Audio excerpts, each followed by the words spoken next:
Valkis,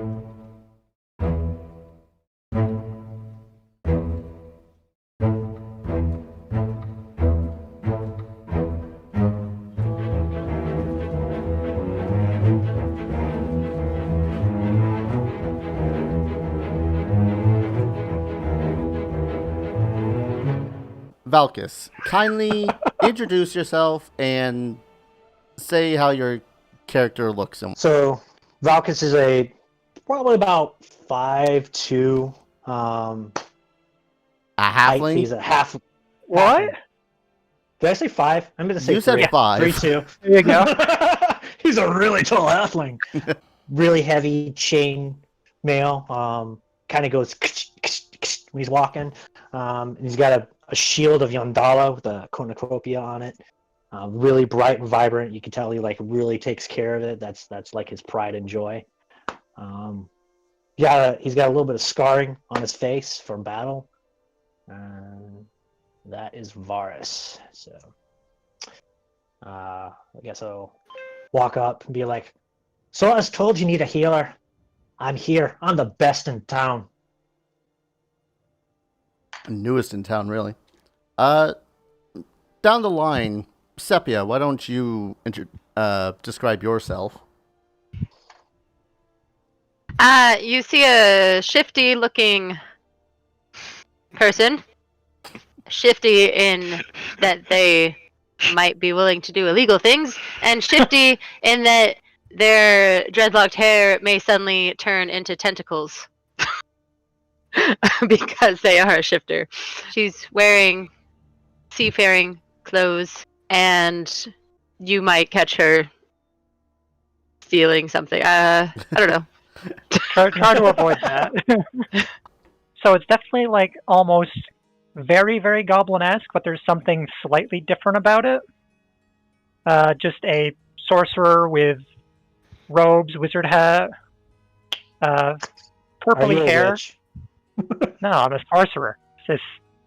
Sorcerer. A sorcerer. There's some S's in there I missed. Other than that, there's not a whole lot, but it's kind of strange. It's definitely goblinish, but it looks more like it looks like an elf child mixed with goblin is kind of how the race looks. Hi, I'm Sparkle Mobblesprock. I like to tinker with things and invent stuff, and this is my very favorite crossbow here. Happy to meet your acquaintance. And just everybody there dabbling yells nerd. I mean, 17 intelligence, so yeah, a little bit of a nerd. Just a little bit. Literally the smallest gnome I could make carries a light crossbow that is half his size for now. For now. Technically, artificer, going the battlesmith one, so I'll end up with a little robot companion, and I am already starting to get better at actually being able to hit things since we actually leveled up.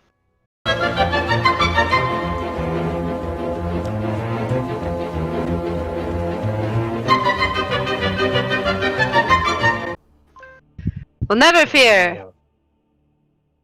Me and my mates shall return with a house and possibly with your fellow guardsmen. Just don't go missing like the rest of them.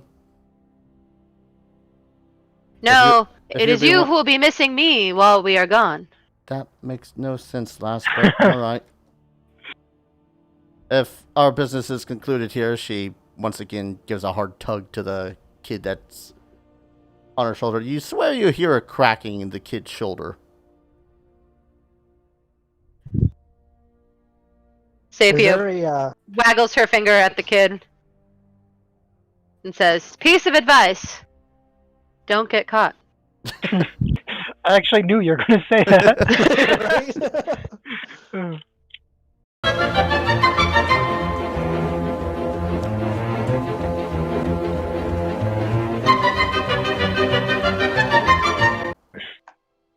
This is the house you want. It is disturbingly bad. I'm just saying. It just needs a little work. It just needs it's a starter home, little fixer upper. Right. Okay. Well then. Walks to the well. Yeah, might as well call down the well. Make Anyone a down perception there? check. Perception check. Perception check. Perception check. Wait, can you even see over it? I mean, you're pretty tiny. You're pretty No tiny. smaller than you. Yeah, but I'm a halfling, so I'm better. You're Listening, turning this neutral good person into chaotic evil real quick. listening in rather close, like.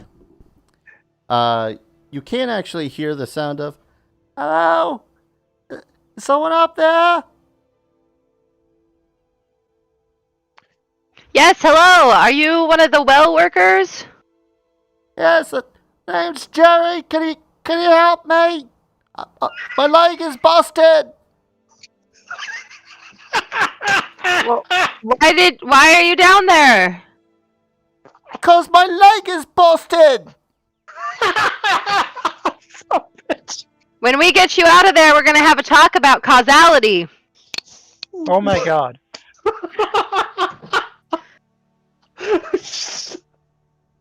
I'm sorry, Jerry.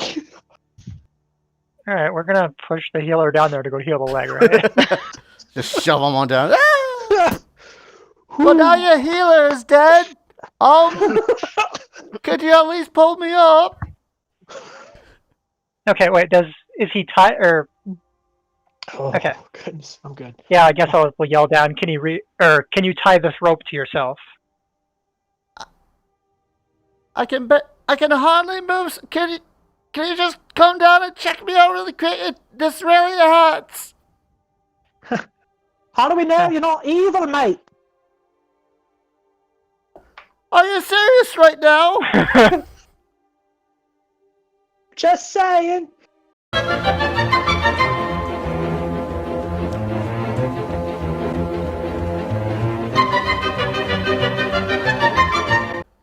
Can I light a torch with like holding the head of the torch and doing a firebolt?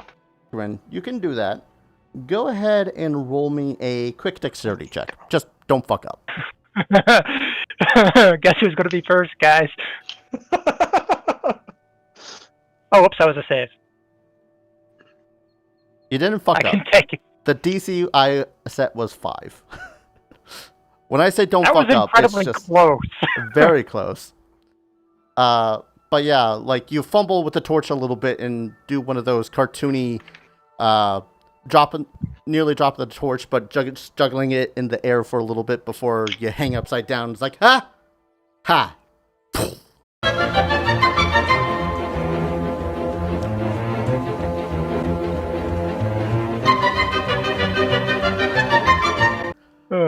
You get Sepia, you touch down, and first thing you feel isn't solid rock as you step on a body. Ah! You look down and you see yet another miner. This one definitely seems to be the one that had cracked his head open on the ground. Oof. Yikes. Was this your friend? You look over to this individual. At one point, he seemed portly, but he seems to have lost a significant amount of weight. And you see beside him is just a bunch of wrappers of trail rations that seem to have been devoured during that time. Yeah, that one's Otis. He tried to come in after me, and he slipped off of a knot and fell. Yeah, he was carrying a lot of stuff. Otis and Jerry. And you see, you're looking down at him, and yeah, you can see his leg is bent in a direction that would make most individuals puke.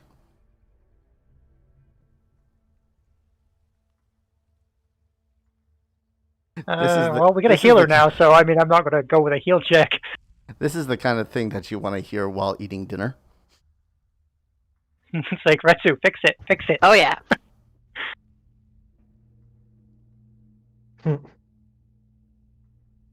Let me know when I get down there. Eventually. Yeah, I reassured the guy. Stockholm. What was his name? Jeff. No, Otis. Started with No, a Otis J. is the dead one. Otis is Jerry. the dead one. Oh, right. Jerry. I reassured Jerry that our healer is on his way down, and he'll patch you up right quick. All right. And eventually, soon enough, the rest of you come down one at a time. Each of you, unless Sepia decides to tell you otherwise, stepping on a corpse as you do so. Watch out for Otis. I assume you say that every single time after we already stepped on it. Right? Like she always forgets to warn the next person.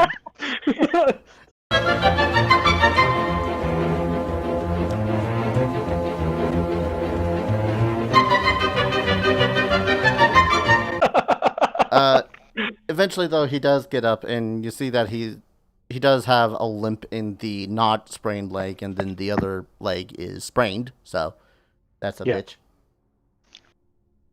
I can try to get up on my own.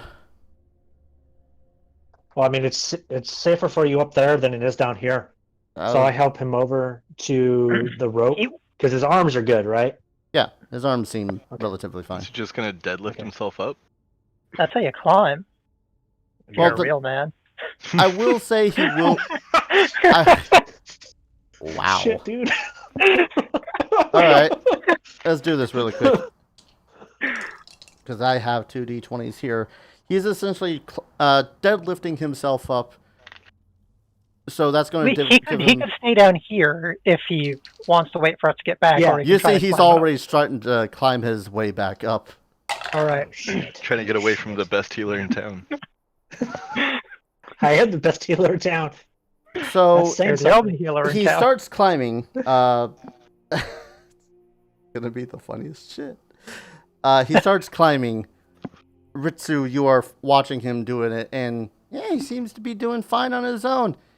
He seems to wait. Why is he growing? Nope, he's falling. That's falling. He's falling from 100 feet up. Oh God! So, someone catch. I try to break his fall. Maybe. Let's see. Yeah, I don't have time to really break his fall. Oh, whoops! Sorry, I meant You to essentially click another have thing. time for one reaction.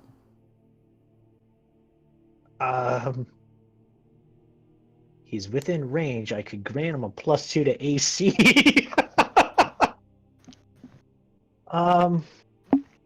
Maybe if I give him AC, I don't think AC is calculated in fall damage. he will Man, miss, I don't. He will miss the ceiling. He will miss the floor. I mean, well, I'm more an it's not aggressive really- caster. I'm not one of those like utility casters.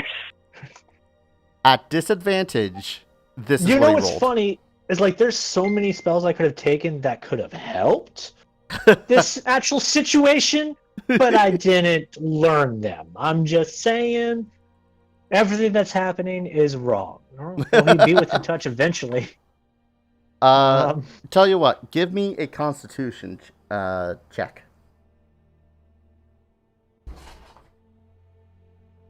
Ritsu as the one more or less catching him. I will say you will break his fall. How much damage should I take? I'm assuming I take damage. What was it, a D6 per 10 feet? Yeah. I'm dead. I told you what to buy. I told you to buy a caster. All right, so Jerry is dead. He breaks his back over the halfling that falls collapsed underneath him. And the halfling takes 18 damage. Did you What survive? about my AC? Come on. So what was this about us not dying now that we had you in the party? See, that's 11, 14. Yeah, 17 damage, not 18. Oh shit! You didn't put my HP on here, bro. I totally did. Should be 19. I was at 19, so I'm at 1. You didn't die. Yeah. I Congratulations. didn't die. Yeah, I rolled his athletics with disadvantage. Rolled a 20 and rolled a 1. All right. So I crawl from underneath Jerry and go. I'm still the best healer in town. He's just sucks at climbing.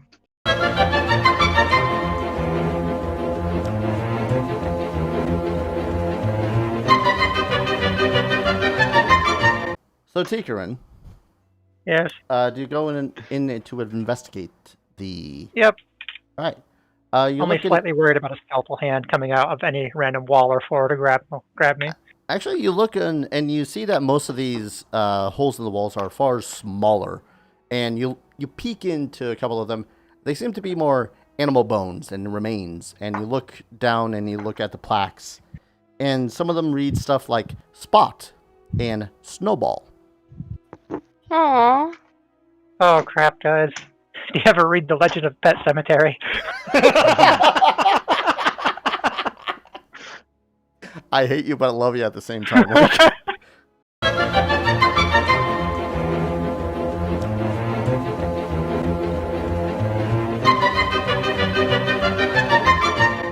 Yes, follow the trail of home improvement.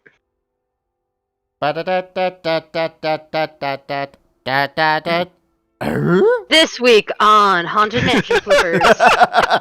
It took until the dog noise for me to get it. All right. I'm gonna open the door. The door does not appear to be locked, and it opens into a roughly large chamber, a large purple ruined circle in the middle of it with red candles still burning around it, and a single white candle in the middle sitting atop of a skull. It is illuminated with a blue light of the lanterns, but the white flame seems to pierce through the color within the circle itself. I point right at Sepia. Haunted.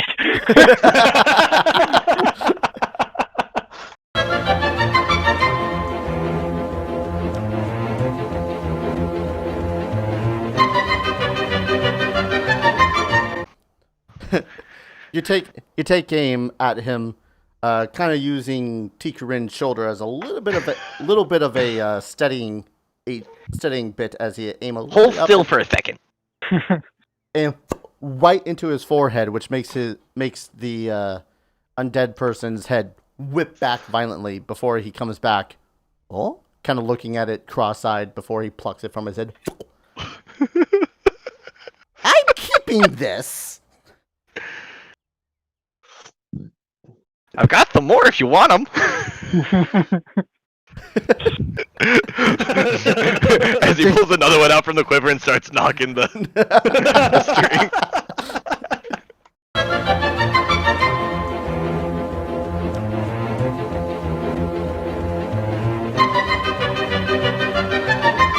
Alright.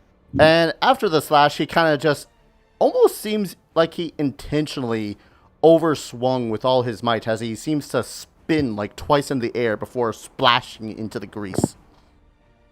He is now prone. That makes it a lot easier for me to decide what to do. Because as I've learned the hard way a few times, don't knock them down and then shoot them. He got knocked down. He does mind it. So- He actually looks like he's having fun. I'll walk up to him and say, if you like some fun toys, check out this new hand axe I've been working on. Oh yeah, because he's prone. Wow, what a fucking dick! How? You chop your hand How? axe right next to his head, and he looks at it and goes, "Oh, that is a very nice shiny cleave you got there."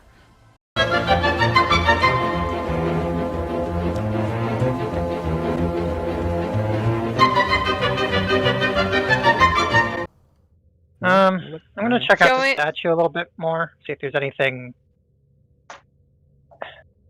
It's just a standard statue, right? Nothing special about it. You look over it. Go ahead and give me an investigation check. Ooh.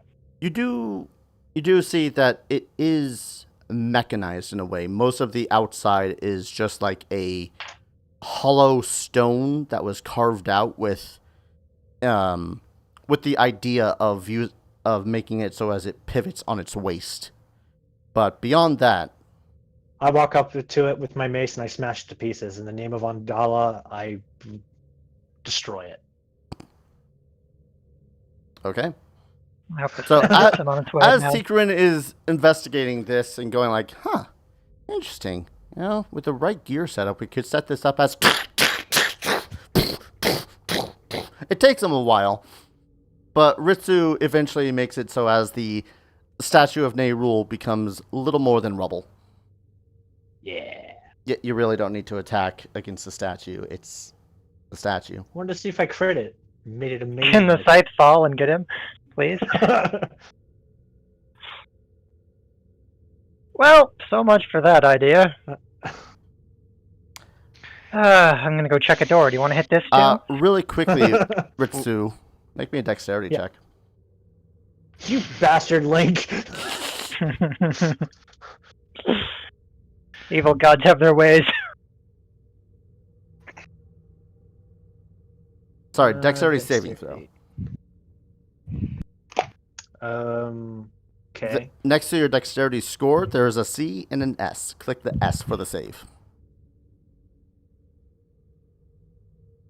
There's not a C or an S. There's On one Dex. side.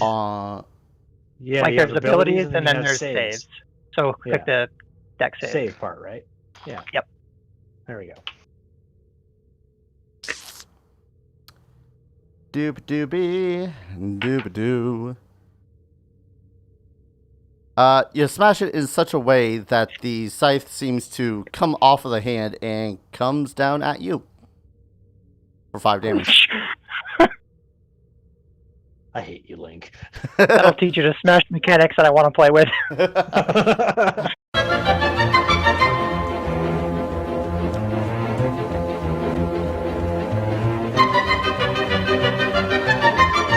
You know what? Okay, I'm going to give it another go. I'm going to do a chromatic orb. I believe in you, magic. Hey, Kelsey, love. Oh, Hey! sorry. That was almost a 1. I was very I afraid. saw that too. Alright, I'm doing a fire orb. Okay. As soon as I find it on my damage chart. There it is. Oh, eat some of that! Nice. Did not roll a 1. All right. And the suit of armor clatters to the ground, destroyed in that it is mostly now, slag from being ignited on fire. You notice, on the other hand, that whereas the main torso part of it had fallen to the ground, the gauntlets are held up by the swords that seem to be floating. Oh, sweet crap, no! Not a second stage fight! As soon as you said that, I was like, it's gonna be freaking that flying sword spell or whatever it is. It is, in It's, fact, 2 its attack flying pattern's gonna swords. change, guys. Oh. Oh, she had to touch the swords. Run for your life!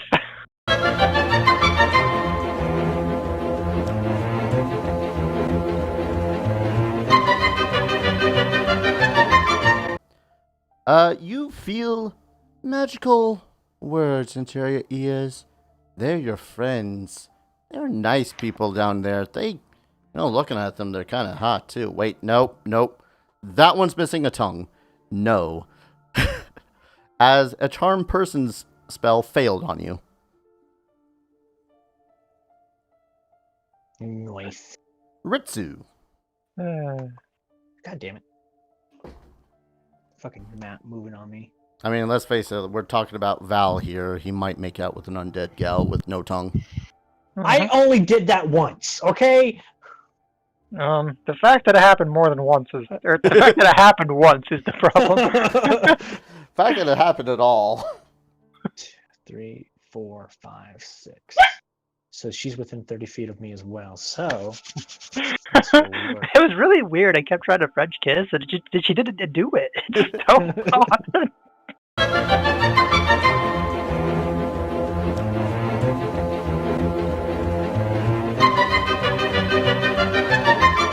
So if I move 5 feet back this way, Right. does that trigger an attack of opportunity from Surgeon 2? As Surgeon 2 is currently unarmed, no. Okay.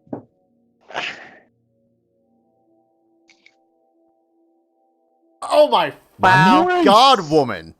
Wow. So clearly she's taking all the credit for herself.